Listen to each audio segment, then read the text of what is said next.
I'll take care of it. Thanks, Clint.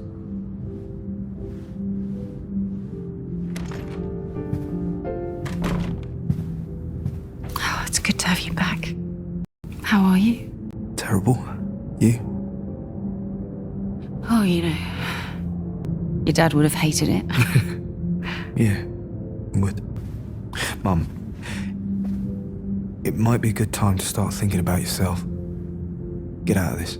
You could go on a cruise. Get a caravan. Caravan? I can't just leave. People counting on me. What about Nick and Michelle? Mum, Nick's 34 years old. I think it'll be all right. You know what I mean. I'm serious.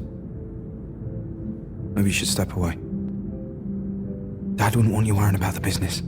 You know what your dad would have wanted? Everyone to get out so he could watch the snooker. He was so proud of you. You know that, don't you? I know. God, you look just like him. He wasn't much younger than you when we met. When was that? 1937? He was a lot funnier than you, though.